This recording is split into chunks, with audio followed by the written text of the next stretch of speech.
நமச்சிவாய். ஜெய் வாராகி. உலகம் முழுவதும் வாழக்கூடிய வாராகி டிவி நேயர்கள் அனைவருக்கும் நல்லாசிகள், வாழ்த்துக்கள். ஜெய் வாராகி, ஜெய் ஜெய் வாராகி.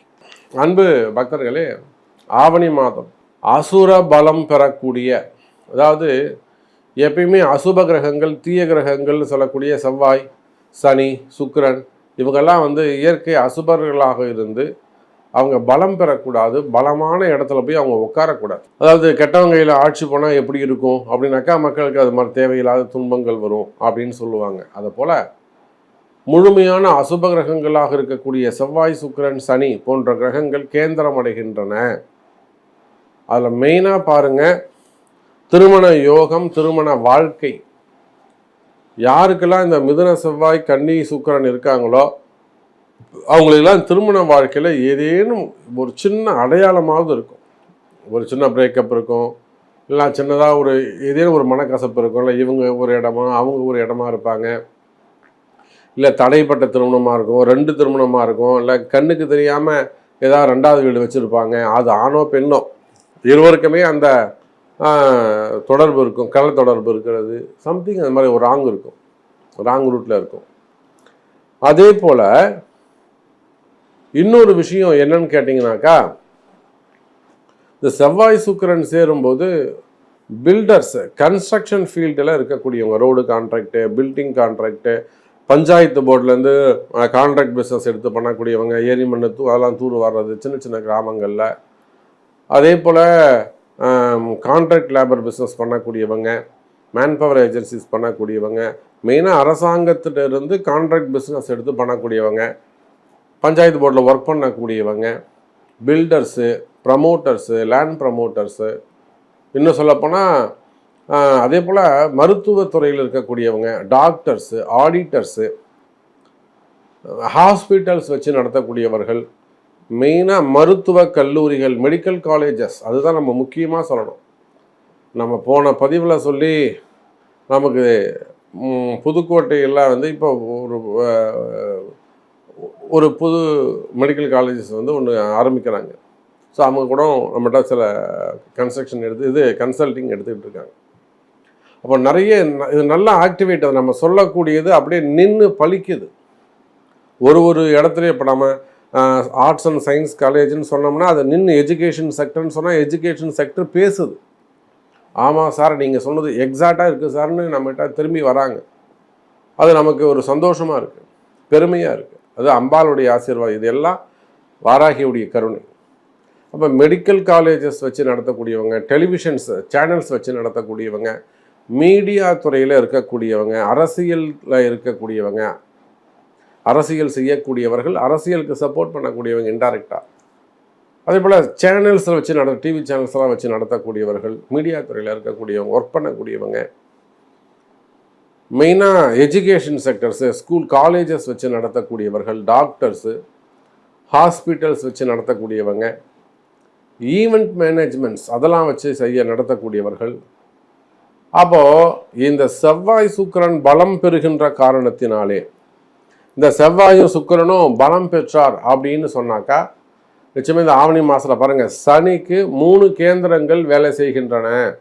சனிக்கு 1ஆம் இடம் சனி, 4ஆம் இடத்துல செவ்வாய், 7ஆம் இடத்துல சுக்கிரன்.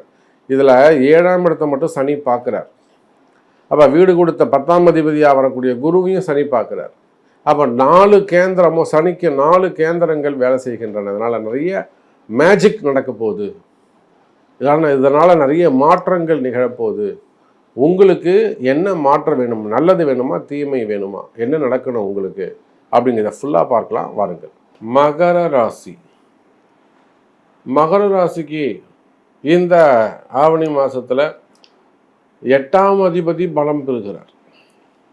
சாதாரணமாக இல்லை, 8ஆம் அதிபதி பலம் பெறுகிறார் அப்படின்னு சொல்லும்போது எல்லா இடத்திலும் மகர ராசி என்பவர்கள் ரொம்ப எச்சரிக்கையாக கவனமாக இருக்கணும். குறிப்பாக டாக்டர் குடும்பங்களை சேர்ந்தவங்க, டாக்டருக்கு படிக்கக்கூடியவங்க, ஹாஸ்பிட்டல்ஸ் வச்சு நடத்தக்கூடியவர்கள், மருத்துவத்துறையில் இருக்கக்கூடியவங்க, ஃபார்மா இண்டஸ்ட்ரியில் இருக்கக்கூடியவங்க, மெடிக்கல் காலேஜஸ் வச்சு நடத்தக்கூடியவங்க, அதே போல் அது சார்ந்த ஃபார்மா இண்டஸ்ட்ரியில் ஒர்க் பண்ணக்கூடியவங்க, மார்க்கெட்டிங் பண்ணக்கூடியவங்க, ரெப்ரசன்டேட்டிவாக இருக்கக்கூடியவங்க, அதில் அதிகாரிகளாக, ஆஃபீஸராக ஒர்க் பண்ண சிஇஓ அந்த மாதிரியான அதிகாரிகளாக இருக்கக்கூடியவங்க, ஸ்கூல் காலேஜஸ் வச்சு நடத்தக்கூடியவங்க, எஜுகேஷன் செக்டராக இருக்கக்கூடியவர்கள், 8ஆம் அதிபதி. அதே போல் அரசியல் நண்பர்கள், அரசியல் குடும்பங்களை சார்ந்தவங்க, அரசியல் செய்யக்கூடியவர்கள், குறிப்பாக காவல்துறை அதிகாரிகள், மெயின் அதுதான் காவல்துறை அதிகாரிகள், அப்புறம் ஐஏஎஸ்ஸாக இருக்கலாம், ஐபிஎஸ்ஸாக இருக்கலாம், கவர்மெண்ட் அதிகாரிகள், அரசு அதிகாரிகள்,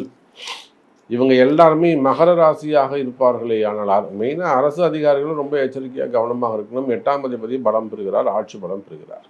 ஒரு சில இடங்களில் அரசு அதிகாரிகளுக்கு இது ஒரு நல்ல யோகமாக அதிர்ஷ்டமாக அமைஞ்சிடும். சில அரசு அதிகாரிகளுக்கு அதிர்ஷ்டத்தை அள்ளி கொடுத்து விடும்.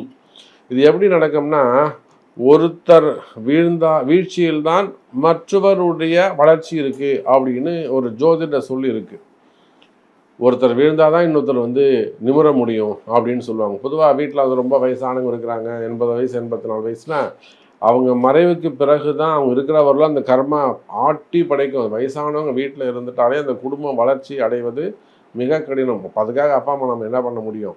நம்மளே அவங்களா விரும்ப போய் படுத்துக்க முடியுமான்னு? அப்படி கிடையாது. கர்மா, தட் இஸ் கர்மா. அப்போது அந்த மறைவுக்கு பிறகு தான் அந்த குடும்பம் டெவலப்மெண்ட் வளர்ச்சி ஆகும். அதை போல் இது என்ன ஆகும் அப்படின்னு கேட்டிங்கனாக்கா, மகர ராசி என்பர்களே, இந்த 8ஆம் பாவம் உங்களுக்கு வேலை செய்ய போது ஆட்சி பலம் பெறுகிறார் சூரிய பகவான். அப்போ 8 வலுக்கும் போது எல்லா இடத்திலும் மகர ராசி என்பவர்கள் எச்சரிக்கையாக கவனமாக இருக்கணும். குறிப்பாக கணவன் மனைவி காதலர்கள் ரொம்ப ஒற்றுமையாக இருக்கணும், தெரிஞ்சுக்கணும். இப்போ தான் நீங்கள் விட்டு கொடுத்து போகணும், அட்ஜஸ்ட் பண்ணிட்டு போகணும். வாய் கொடுத்தா சண்டை வரணும்னு தெரிஞ்சுக்கணும்.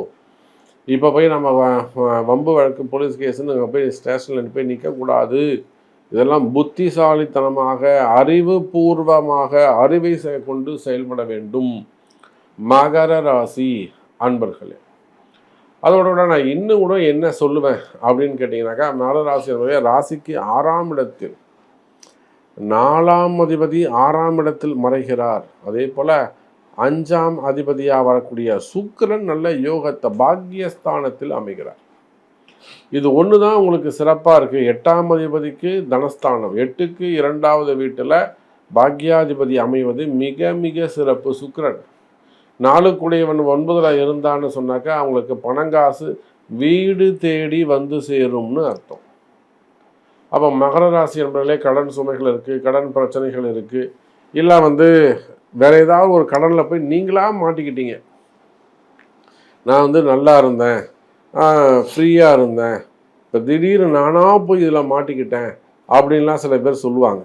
அப்போ அதெல்லாம் யாருக்கு பொருந்தும்னு கேட்டால் மகர ராசிக்கு பொருந்தும். ஒரு 2 கோடி ரூபாய் சார், ஒரு இடத்த வாங்கினேன் மாட்டிக்கிட்டேன், ஒருத்தர் ஒரு லோன் வாங்கினேன் மாட்டிக்கிட்டேன், ஒருத்தருக்கு வாங்கி கொடுத்தேன் மாட்டிக்கிட்டேன், அவங்களுக்கு ஒரு அமௌண்ட்டு வாங்கி கொடுத்தேன் நான் மாட்டிக்கிட்டேன், இப்படி எல்லாம் சொல்லக்கூடியவங்க, மளிகை கடை வச்சு நடத்தக்கூடியவங்க, சூப்பர் மார்க்கெட் பண்ணக்கூடியவங்க, ஹார்ட்வேர்ஸ் வச்சு நடத்தக்கூடியவங்க, பிளாஸ்டிக் தொழில் செய்யக்கூடியவங்க, அப்புறம் plastic industry, chemical industry, oil industry, இந்த மாதிரியான மகர ராசிக்கு இதெல்லாம் சனியுடைய காரகத்துவம் இதுவை எல்லாம் பொருந்தும். அப்போ இந்த மாதிரியான தொழில் செய்யக்கூடியவர்கள், அப்புறம் கனிம வளங்கள், ஜல்லி, அப்புறம் மணல், நம்ம கன்ஸ்ட்ரக்ஷன் ஃபீல்டில் இருக்கக்கூடியவங்க, குவாரிகள் வச்சு நடத்தக்கூடியவங்க, க்ரஷர்ஸ் வச்சு நடத்தக்கூடியவங்க, அதே போல் கம்பெனிகள் வச்சு நடத்தக்கூடியவங்க, சின்ன சின்ன கம்பெனியாக இருக்கலாம், பெரிய கம்பெனியாக இருக்கலாம்.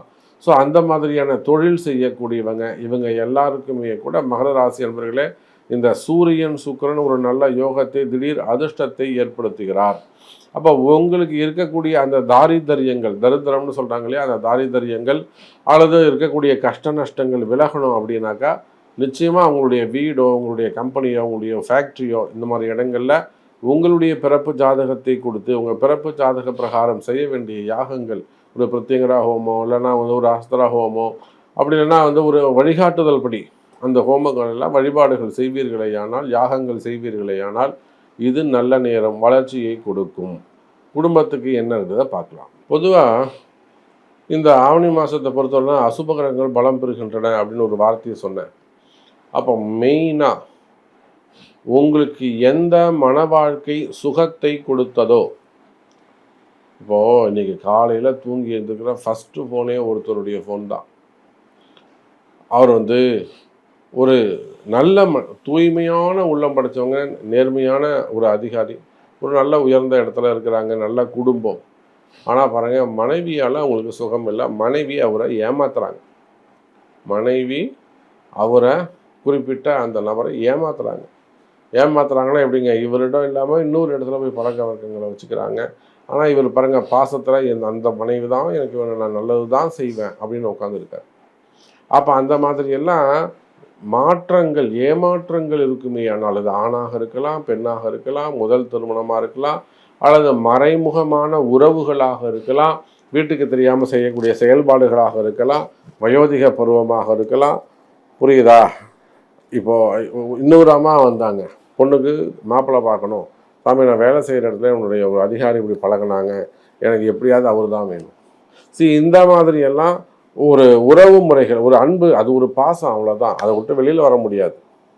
அப்போ குடும்ப வாழ்க்கைகள் சிக்கல்கள் இருக்குமே. ஆனால் அந்த குடும்ப வாழ்க்கை சிக்கல்கள்லாம் விலகி பாசம் அதிகரிக்கும், அன்பு அதிகரிக்கும், பிரிந்த உறவுகள் மீண்டும் நினச்சி பார்ப்பாங்க. அது காதலாக இருந்தாலும் சரிதான், நல்லதே நடக்கும். அப்போ இதை இந்த மாதிரியான உறவு முறைகள் பிரிவுகள் இருக்குமே. ஆனால் உறவு முறைகள் பிரிவுகள் விலகி மனசில் ஒற்றுமை ஏற்படும். அதே போல் திருமண யோகங்கள், குழந்தை பாக்கியம், இதெல்லாம் இது ஒரு நல்ல நேரம் பிறக்குது. ஸோ ஹாப்பியாக இருங்க, சந்தோஷமாக இருங்க. உங்களுக்கு கஷ்ட நஷ்டங்கள் இருக்குமே. ஆனால் தொடர்பு கொள்ளுங்கள்.